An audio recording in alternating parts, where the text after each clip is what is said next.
Hey! Do you have a knack for metallurgy and biceps as big as your thighs? Do you often fall asleep to the hypnotic rhythm of hammer on steel?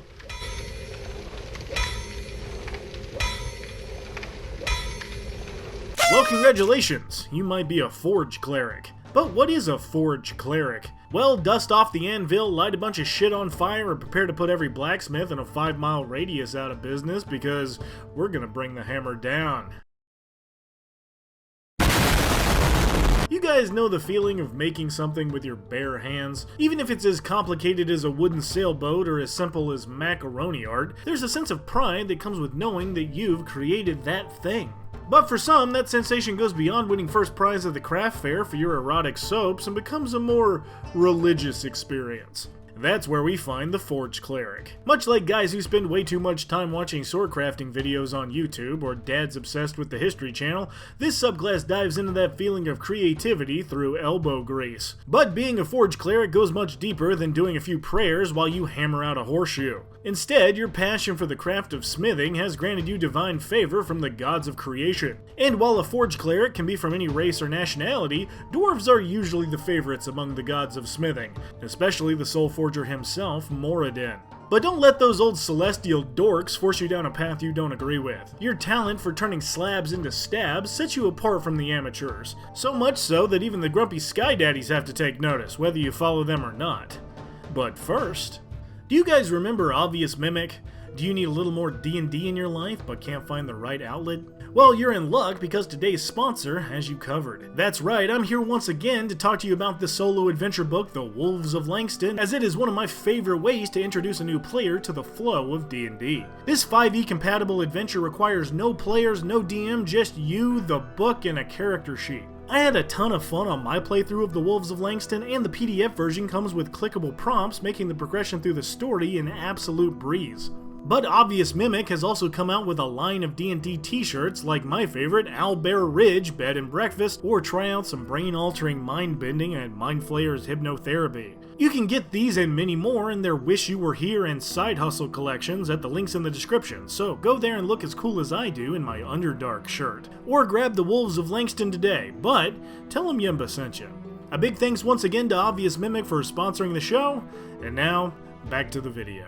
So you've decided to pick up a hammer and embrace well, while the job may be tough, luckily it comes with a lot more benefits than just the smell of soot and many calluses. Instead, at level 1, you get spellcasting and, of course, domain spells. Domain spells are flavorful spells unique to each cleric domain and make incredible tools for your character to utilize. Maybe never more so than with the Forge Cleric. Right off the bat, we get the spell Identify, which will be super useful for you, seeing as you may stumble across a rare magical item that inspires that smithy instinct. But we also get Searing Smite. This allows you to take your hammer, because let's face it, you probably have at least one on you somewhere, and light it up as a bonus action. If that weapon connects on a bad guy, within a minute you deal an extra 1d6 fire damage and the target ignites in flames. At the start of each of their turns, the creature can make a con save or use their action to put the flames out, or they take an extra 1d6 fire damage every round the spell is up. Plus, the idea of setting goblins or brigands on fire for attempting to rob a buddy's weapon shop is just really funny to me. Any you boys, smithies? Hell yeah you are! With your proficiency in smithing tools you also get at first level. That comes with a bonus proficiency of some heavy armor that is of course handmade. But you wouldn't be a Forge Cleric without the blessing of the Forge. Looking to protect yourself or deal some damage? Well, you can pull off either by using your Forge magic to enchant a non-magical weapon or armor to a +1 until you take a long rest. A +1 at the very first level is huge any way you shake it, especially in high-risk campaigns. So magic up that battle axe to become a frontline damage dealer, or switch the enchantment to your chainmail and become the party's battle mage tank. At second level, we can channel our divinity to turn undead, causing any zombo, ghost, or Dracula that can see or hear you to make a wisdom saving throw or sprint away, making sure they never get their dirty undead fingers on your immaculate plate mail. But you also get the Artisan's Blessing. This is less of a buff and more like an all-around utility ability, letting you create non-magical objects out of random pieces of scrap metal lying around. By spending a channel divinity, you can conduct a ritual that can create anything from a suit of armor to a weapon to a frying pan, as long as said object is at least made partly of metal and worth less than 100 gold. You can even copy existing metal objects like a key in order to infiltrate enemy compounds or never get locked out of your apartment again. It's a really fun, flavorful ability, and I truly wish 5e had more creative stuff like this for every subclass, but I guess that's just how it goes. You also get Harness Divine Power as an optional ability to expend a channel divinity to gain back a spell slot, which can be useful, but don't do that. Make the fighter a bucket helmet out of an actual bucket, that's way more fun. At 3rd level, we get 2 more domain spells, and Magical Weapon lets you turn a non-magical weapon into a +1 weapon for an hour without concentration, which increases to a +2 and 3 with higher level spell slots. But honestly, we're here for Heat Metal. Heat Metal is a nasty little spell in 5e that allows you to essentially reintroduce the enemy's weapon or armor back into the fire with which they were smelted. This causes the wielder or wearer to take 2d8 fire damage and an extra 2d8 every turn in which they're in contact with the object. And remember, it takes 10 rounds to take off a suit of plate mail, so just cast this on an enemy and run away as their skin slowly fuses to the inside of the armor. That's a pleasant thought. At 5th level, our Turn Undead becomes Destroy Undead because smithing this good belongs to the living, but we also get 2 more domain spells. Here we get Protection from Energy and Elemental Weapon, which are kinda 2 sides of the same anvil in a way.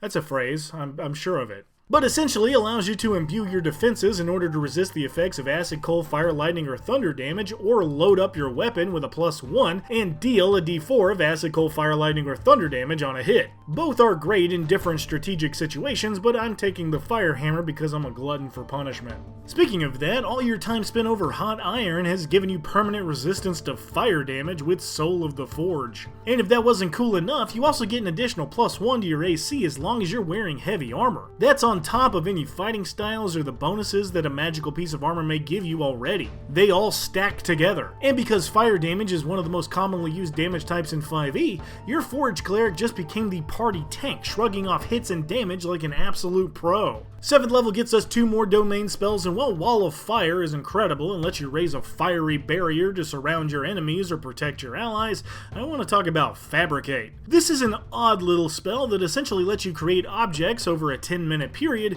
as long as you already have the raw material. But the interesting part is that right at the bottom of the spell, the description says you can't make things with a high degree of craftsmanship unless you are already proficient in the proper tools, which of course we are. Which means we can make weapons and armor with this spell, like our Artisan's Blessing ability, or even more complicated metalwork. For example, you could make a cage out of metal or rock to trap a captured enemy until they cough up some information, or take it one step further and just craft an Iron Maiden. At 8th level, we get Divine Strike, not Blessed Strike, letting you add a d8 of fire damage to every weapon attack, and that increases to 2d8 at level 14, but it's 9th level where we pick up those last 2 domain spells. Animate Objects is cute, letting you enchant a number of things around you to act as your allies or reenact the Be Our Guest song from Beauty and the Beast, but the creation spell has me puzzled. While I like the idea of being able to create things out of thin air, I'm actually very confused by the time limit aspect of this spell. You see, you can create things like vegetable matter for a day, stone for 12 hours, or precious metals for an hour, but what happens after the time limit? If you make a bunch of iron ingots for crafting, it seems like whatever you make will disappear when the time is up, which is odd. You can create a gem worth a ton of money for only 10 minutes, but if you want to make something like mithril or rarer, it'll be gone a minute later. I'll be honest, I'm a little stumped by this one. If anyone has a bunch of uses for this in the comments, please let me know, because I'd love some inspiration. But all I've got at the moment is having the wizard cast Fly, so you can hover about a mile over an enemy stronghold, cast Creation to make a 5 by 5 foot cube of tungsten, and just let it drop.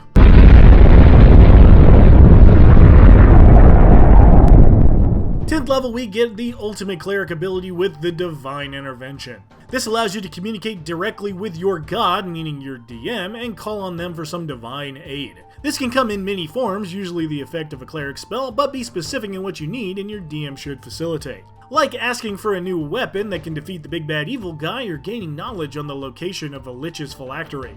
Just remember there's only a 1 in 10 chance this actually works at this level, so make sure to spam this ability every single day if you really need something quickly. But skipping ahead to 17th level makes us a Saint of Forge and Fire. Becoming a Saint makes you immune to fire damage, which is amazing, allowing you to finally do your forging in the belly of a volcano. But as long as you're wearing your heavy armor, you now have resistance to all bludgeoning, piercing, and slashing damage from non-magical attacks. With all the work we've put into making this playmail both stylish and functional, we don't want just any plebeian scratching it up. You gotta be something real nasty to even make a dent.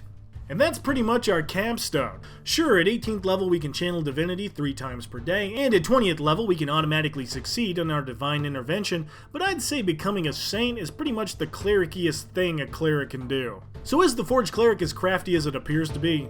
I mean, what can I say?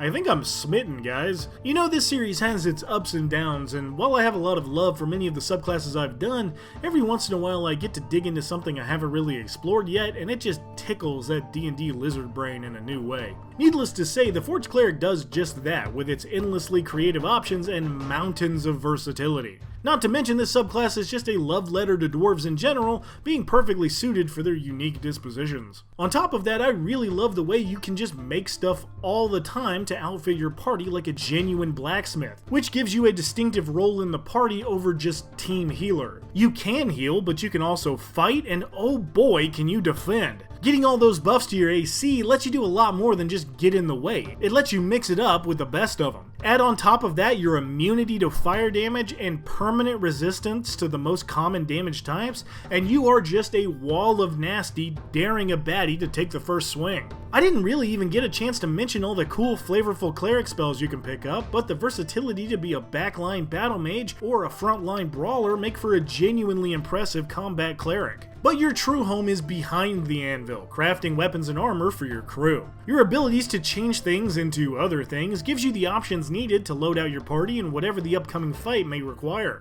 especially at lower levels. This becomes even more beneficial in high-risk adventures where magical weapons are much rarer, making your abilities to craft those on your own much more important.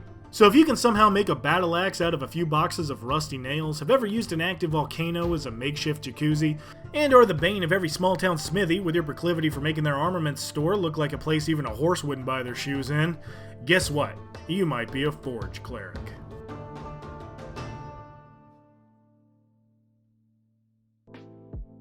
Hey everybody, once again, thanks for watching. And if you liked the video, make sure to leave a like or a comment or subscribe, you know the drill. However, leaving one of those not only tells me how I'm doing, but pushes us a little further in the algorithm so others can join in on the fun. The poll will be out soon, so make sure to vote in that and tell me what you want to see next, but until next time, thanks again, and I'll see you very soon.